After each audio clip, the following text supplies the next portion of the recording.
Tuna. Thanks for this chance to address the critical issue of the lack of accountability when it comes to the serious and deteriorated human rights situation in Western Sahara. International community's responsibility to protect human rights in Western Sahara, in occupied Western Sahara, is not just a moral imperative, but a matter of international law and key to achieving lasting and just peace. Despite numerous UN resolutions, the human rights situation on the ground remains dire. The lack of independent, impartial, as already mentioned by my colleagues, and sustained human rights monitoring has created a vacuum of accountability.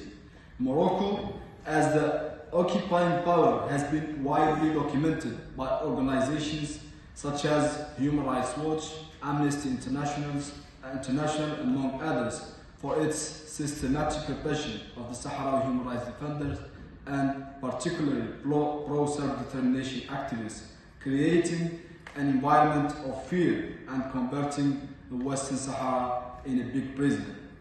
The absence of independent media and human rights observers in Western Sahara has created an information vacuum, making it difficult to accurately assess the situation on the ground.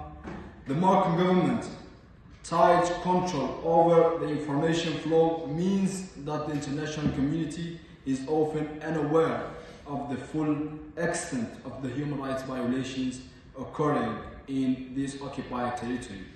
A vicious example, I think it's very important to repeat again and again this example, is the case of Gdeimizi prisoners who have been held on arbitrary detention in response to their human rights activism and their journalistic work since 2010. Despite several resolutions by and calls by the UN bodies, such as the UN Working Group on Arbitrary Detention, to immediately release them, Morocco is still holding them in prison in very inhumane conditions, very far from their families. This is, of course, resulting in a growing culture, as mentioned by Tuna, of impunity and lack of accountability, and clearly puts the reputation of the international human rights system at stake, as it's already on.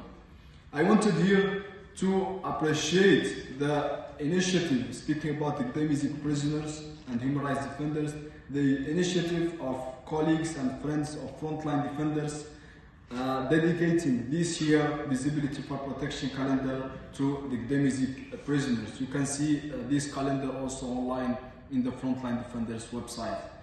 There are three main points I also wanted to highlight and bring when it comes to the conversation about human rights in Western Sahara. One, violations and lack of fundamental freedoms. Sahrawis in occupied territories face severe restrictions on freedom of expression, association, and peaceful assembly.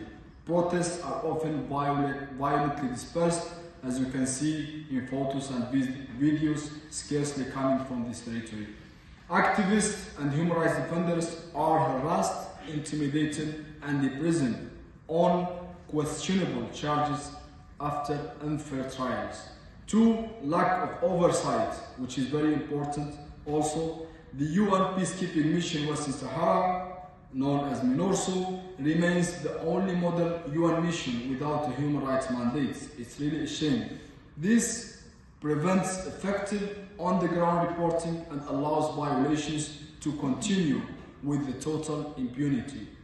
Human rights, despite repeated calls from the UN Secretary General and human rights organizations, the UN Security Council has failed to act decisively to grant this mission a human rights monitoring mandate. Three, I think also coming from the refugee camps, it's very important to bring this to the table, the humanitarian crisis in the refugee camps. The Sahrawi refugee camps in Tindouf, Algeria, are facing a chronic humanitarian crisis.